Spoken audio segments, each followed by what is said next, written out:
Here are the top stories for today, April 1st, 2020.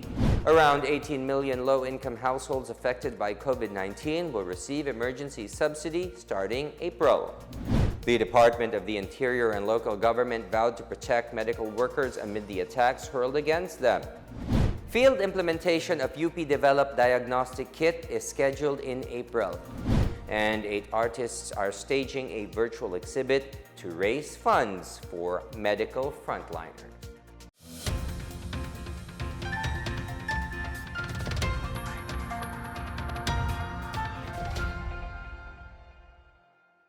Good day, I'm William Theo. Welcome to the PNA Newsroom. Around 18 million low-income households affected by the coronavirus disease 2019 will receive the 2-time emergency subsidy from the national government starting April. Each eligible family will get government assistance, whether in cash or in kind, from various social amelioration packages under the emergency subsidy program. Beneficiaries would be provided a social amelioration card, which serves as a validation tool to determine the eligible families and a monitoring tool to account for the services received by them. The amount of emergency subsidy a poor family can get depends on the minimum wage levels per region. Families qualified to receive the emergency subsidy should have at least one member who is a senior citizen, a person with disability, pregnant or lactating women, solo parent, or overseas Filipino in distress. Households who are indigenous peoples or who belong to underprivileged and vulnerable sectors are also qualified to receive the said emergency subsidy. Meanwhile, the DILG is urging all local government units to fast-track the distribution of the social amelioration card and come up with a master list of qualified beneficiaries. DILG Secretary Eduardo Año said, "Time is of essence in this coronavirus crisis, and the poor people who were ordered to stay at home and refrain from moving are the priority." Malacanang hit back at opposition Senator Risa Ontiveros for criticizing President Duterte's public address late Monday night. Ontiveros said Duterte's public address was neither a sound assessment nor a concrete plan to address the COVID-19 crisis. Malacanang said Ontiveros should study the president's report to Congress and help in the fight against the coronavirus disease. The Office of the President has already submitted Duterte's 18-page report to both the Senate and House of Representatives, detailing the actions undertaken by the executive branch to reduce further transmission of COVID-19 in the country. Instead of nitpicking, Panelo said Ontiveros should stop spreading misinformation. He also took a swipe at Ontiveros for being the only senator who voted against the Bayanihan to Heal as One Law or Republic Act number 11469.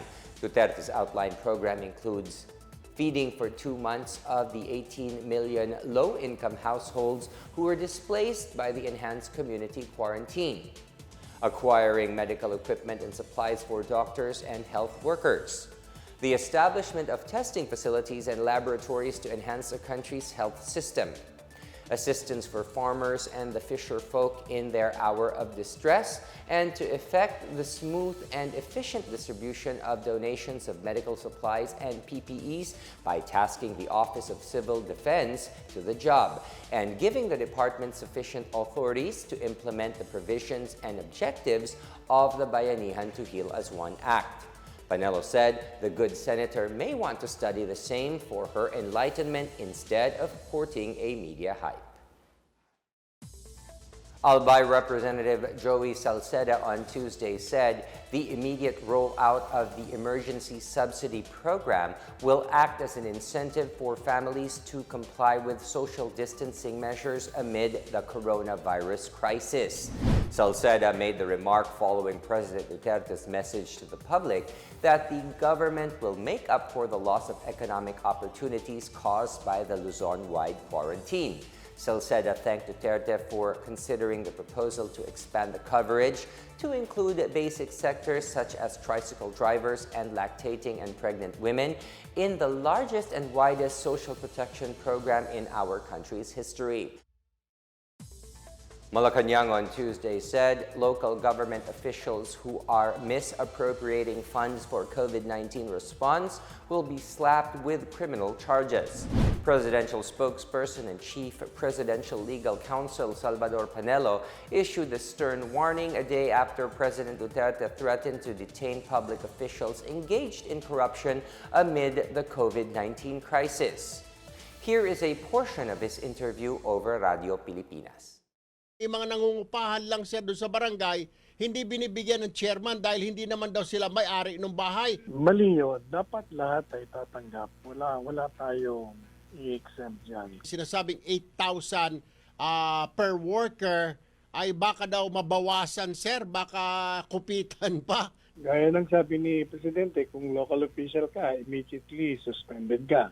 After that, meron pang demanda ng abot sa'yo. Hindi sila papalusot ni Presidente. Sir, if ever, ano naman po ang pwedeng ikaso sa mga politiko na ito na mahuhuli na sumusuway dito o nangungupit pa? Eh, marami. Unang-una, pwedeng theft. Pag nanakaw yan. Hindi naman kanila yun. Pangalawa, pwede sila sa graft, anti-graft. Pwede silang ma-dismiss. The Department of Labor and Employment on Tuesday said its 5,000 peso cash assistance for displaced formal sector workers should be given within 2 days after the submission of the payroll. In a Laging Handa public press briefing on PTV4, Labor Secretary Silvestre Bello said payment of aid should be given within 48 hours upon receiving the payroll. Bello also urged employers to immediately submit their payroll to the local DOLE offices for quick processing of the cash aid. The government will be using its own aircraft assets to ferry medical supplies across the country. And the Philippine General Hospital launches its own COVID-19 hotline. More on these from Janice Cabe. The Philippine General Hospital launched a hotline on Monday for consultations. PGH Hotline 155200 will be available every day, 24 hours a day, and supervised by medical professionals at the COVID-19 Bayanihan Operations Center within the PGH. Those who wish to donate personal protective equipment and other necessary supplies to the hospital and other frontliners may also call the PGH hotline. In other news, a Philippine Air Force C-130 cargo plane carrying boxes of government-procured personal protective equipment arrives Tuesday evening at the Villamor Air Base in Pasay City. Cabinet Secretary Carlo Nograles on Tuesday said government will be using its own aircraft assets to ferry medical supplies across the country to combat the coronavirus disease outbreak. This after a Lion Air Westwind 24 aircraft bound for Haneda, Japan for a medical evacuation mission exploded while taking off at the Naiya Airport on Sunday night. CAAP has grounded the entire fleet of Lion Air pending investigation on the accident. Meanwhile, Nograles wished for the speedy recovery of Interior Secretary Eduardo Año, who has contracted the coronavirus disease. Nograles said Año being infected with COVID-19 is a painful reminder that the virus can infect anyone regardless of age, gender, title, and station. Año has been on self-quarantine since March 26 after learning that he interacted with 4 people who have tested positive for the virus. Nograles acknowledged that frontliners battling COVID-19 are most vulnerable to the disease. For the PNA Newsroom, I'm Janice Cave. Still to come, the DILG and the IBP vowed to protect medical workers from being attacked and discriminated. The Department of Trade and Industry go after hoarders and profiteers who are taking advantage of the COVID-19 pandemic. More on these when the PNA Newsroom continues.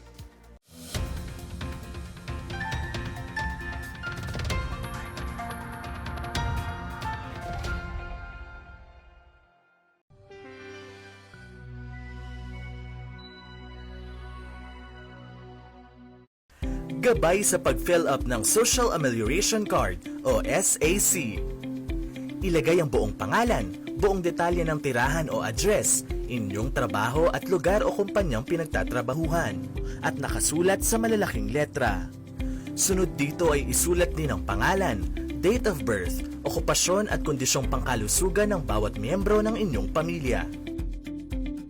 Ang unang pangalan na inyong isusulat ay siyang magsisilbing alternatibong kinatawan ng inyong pamilya.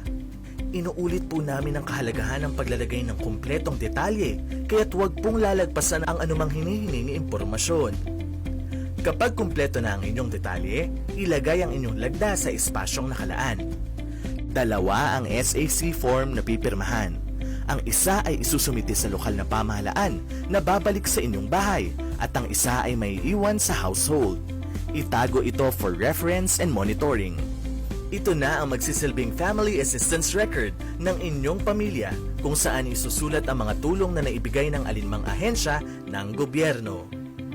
Ang datos na nasa SAC ang siyang ipamamahagi sa iba't ibang ahensya ng gobyerno para sa karampatang tulong.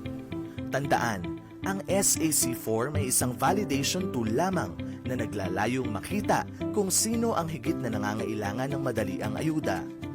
Ang lahat po ay nilalayo naming makatanggap ng Social Amelioration Program, subalit ang pamamahagi po ay naaayon sa level ng pangangailangan. Kung kaya't ang inyo pong kooperasyon, pagbibigayan at pangunawa ay higit na kinakailangan.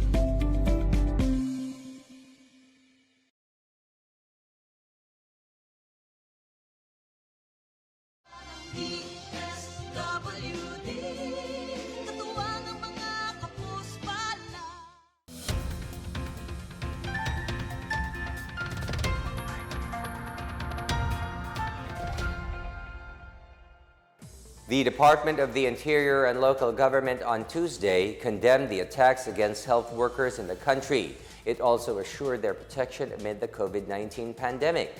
In a statement, Interior Secretary Eduardo Año said, "Our countrymen in the medical profession are our frontliners in the war against COVID-19, just like our police officers, soldiers, and other men and women in uniform. They wage a lonely but relentless battle against this disease every day, 24/7, to keep our nation safe. The last thing they need right now is discrimination when all they do is save lives and protect each and every one of us from an enemy we cannot see." Año's remarks came after a health worker was splattered with bleach by a group in Tacurong City, Sultan Kudarat, and other reports of harassment against medical personnel in Metro Manila and other parts of the country.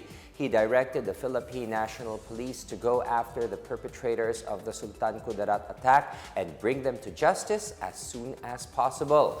Año also urged local chief executives to undertake measures such as providing free transport and lighting up the streets leading to medical facilities to ensure that the medical health workers and other frontliners in their jurisdiction are protected and safe as they travel to and from hospitals and clinics.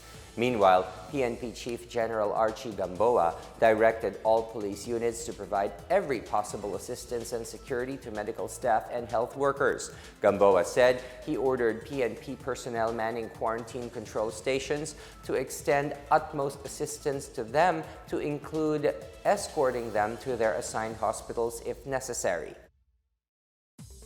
The Department of Health, or DOH, has placed under review a proposed COVID-19 testing laboratory to be established in Tacloban City. Another testing facility is also being built in Tarlac. More on this and other news from the provinces from Laid Cabagari. The Department of Health said Tuesday the result of the initial assessment on the proposed coronavirus disease 2019 testing laboratory in Eastern Visayas is now at the Research Institute for Tropical Medicine in Manila for review. The DOH said they are waiting for the findings of the self-assessment of the proposed laboratory at the old Eastern Visayas Regional Medical Center building in Tacloban City that was conducted last week. It said it would take weeks before the proposed laboratory becomes operational due to the quality assurance procedures of the RITM. Tarlac Province is also having soon its own testing facility needed for detecting new COVID-19 cases. Governor Susan Yap said on Tuesday the testing facility is expected to be completed in 2 weeks and be functional as soon as it passes the inspection of the Department of Health and the Food and Drug Administration. Yap likewise assured that the province has the equipment needed for the testing facility. Meanwhile, the provincial government of Negros Occidental has opened a quarantine center in EB Magalona town for COVID-19 patients under investigation. Governor Eugenio Jose Lacson said the facility would have 210 beds for PUIs with mild symptoms. The quarantine center would be ready to accept patients by Tuesday. In Baguio City, the 36-bed Baguio Central University Santo Niño Hospital on P. Burgos Street will be used as a critical care facility for COVID-19 patients starting April 14. Preparation for the former hospital facility's manpower and other aspects went full blast after city officials with the help of Dr. Willie Occidental convinced its owners and barangay officials to use it as a quarantine center. Doctors and experts on infectious diseases on the other hand, had assured that the facility will be protected and contained to avoid danger to the community. For the PNA Newsroom, I'm Lid Kabagani. Authorities are still investigating what caused the explosion of a Lion Air medevac plane that killed all 8 of its passengers during takeoff. The investigation is likely to take 6 to 12 months due to the need of advanced equipment. More on this from Janice Gavin. Investigation on the Lion Air medical evacuation plane that burst into flames during takeoff at the Naiya Airport Sunday night may last 6 months to 1 year. Civil Aviation Authority of the Philippines spokesperson Eric Apolonio on Tuesday said the Philippines does not have a facility that could decode an aircraft's cockpit voice recorder and flight data recorder. CAAP investigators were able to retrieve both the medical evacuation plane's CVR and FBR on Monday. Apolonio said having these devices decoded is a tedious task. Possible countries where these will be sent are Singapore, Japan, and Australia.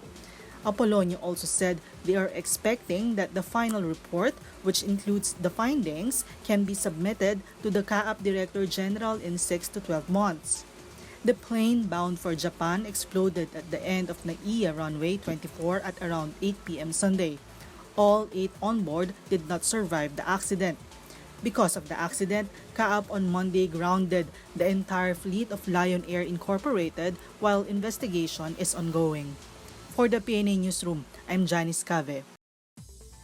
In our business news, the Department of Trade and Industry continues to warn establishments against raising their prices and taking advantage of the COVID-19 situation. The DTI, along with the National Bureau of Investigation and the PNP Criminal Investigation and Detection Group, or CIDG, seized over 15 million pesos worth of alcohol, hand sanitizers, face masks, and thermal scanners in separate operations across the country. The NBI arrested 64 individuals while CIDG caught 59 more found hoarding and selling overpriced medical supplies. The DTI, together with the Department of Agriculture and the Department of Health, are ensuring the proper implementation of the price freeze on basic necessities and prime commodities. The local price coordinating councils have also been reactivated to closely monitor the prices of agriculture and fishery products, processed goods, and medicine sold nationwide. Consumers are enjoined to report business establishments that sell beyond the price freeze by calling hotline 1384 or 1DTI.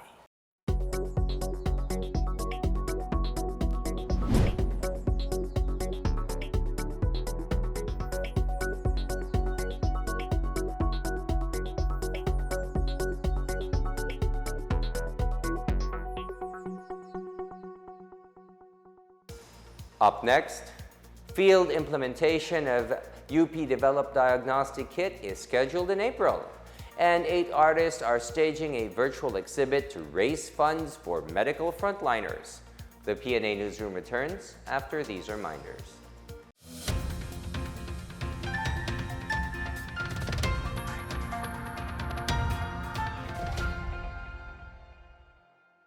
Tandaan ang tamang paraan ng paghuhugas at paglilinis ng kamay upang makaiwas sa iba't ibang karamdaman. Basain ng tubig ang mga kamay at sabunin.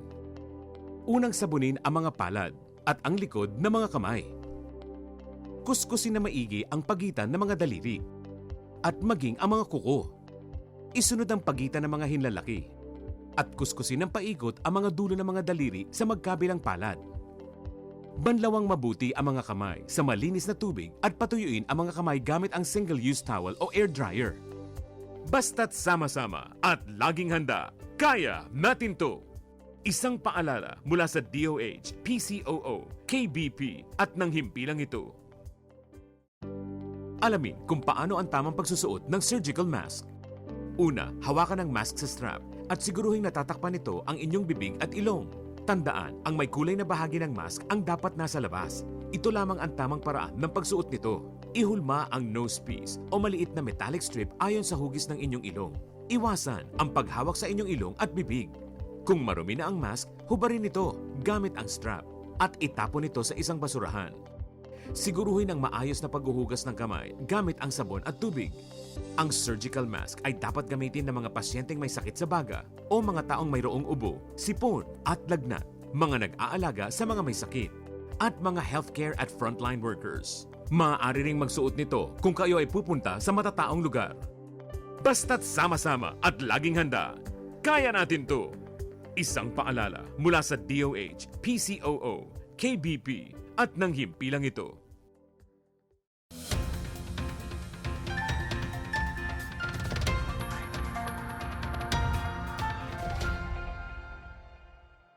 Field implementation of the diagnostic kit developed by the University of the Philippines to detect coronavirus disease 2019 is scheduled from April 4 to 25.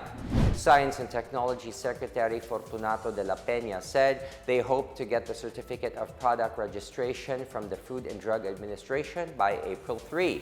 He added that the DOST funded the 26,000 tests for 53.2 million pesos. Manila Health Tech earlier said the first batch of reagents has arrived to enable the startup company to commence manufacturing the test kits that could accommodate up to 120,000 tests. De la Pena said that 6,000 kits are already available. The remainder will be sold commercially by Manila Health Tech for around 1,300 pesos per kit, cheaper than other kits being used in hospitals which cost around 8,000 pesos. In our foreign news, the Central Research Institute of Epidemiology of Russia has created a highly accurate test to detect the novel coronavirus infection in humans.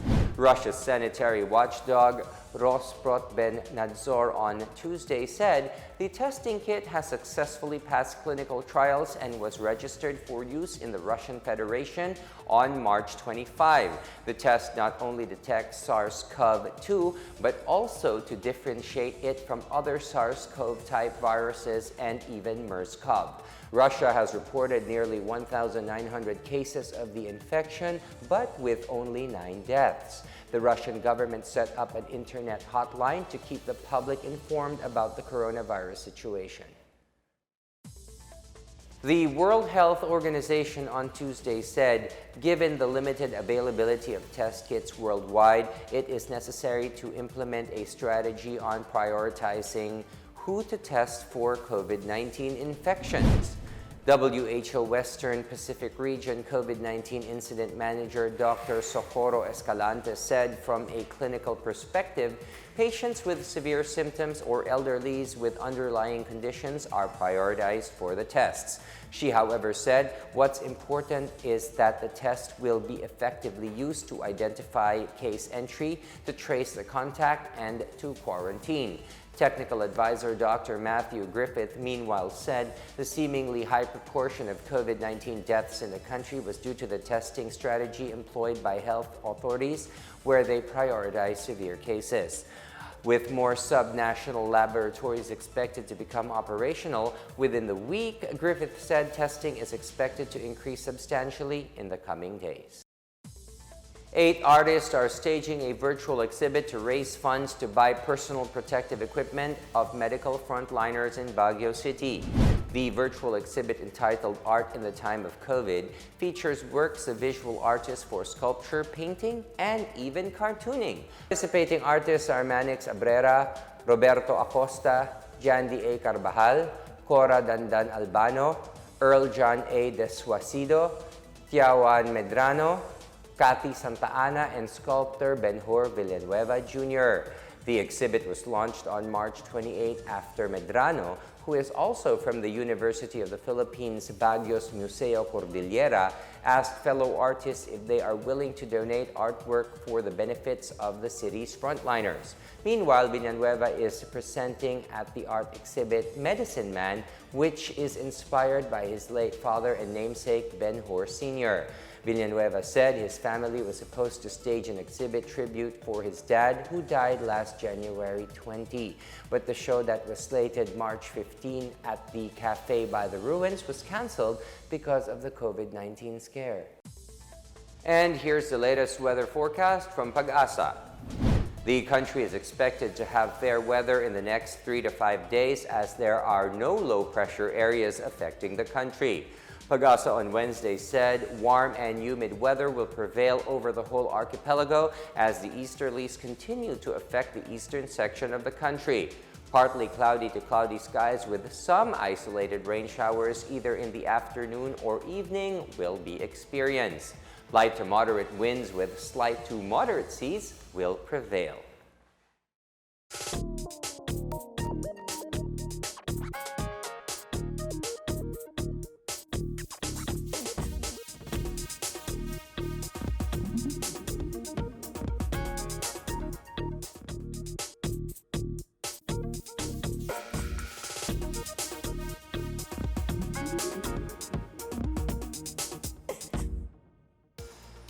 And here's another look at today's biggest stories. Around 18 million low-income households affected by COVID-19 will receive emergency subsidy starting April. The Department of the Interior and local government vowed to protect medical workers amid the attacks hurled against them. Field implementation of UP-developed diagnostic kit is scheduled in April. And 8 artists are staging a virtual exhibit to raise funds for medical frontliners.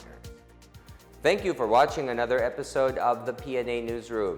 To check out more news content, check our webpage or head on to the Philippine News Agency's Facebook and Twitter accounts. For more stories about the government and how it serves Filipinos, look for these hashtags in all of our social media platforms and websites. We are shown on the pages of the PCOO and its attached agencies. Also watch us on television on PTV4 and IBC 13. And as we are entering our 3rd week on enhanced community quarantine, we should cooperate with each other and the government in helping to combat this very difficult virus and this very trying, uncertain situation. And that's your daily dose of the biggest stories that you need to know. From the PNA Newsroom, I am William Theo. Good day.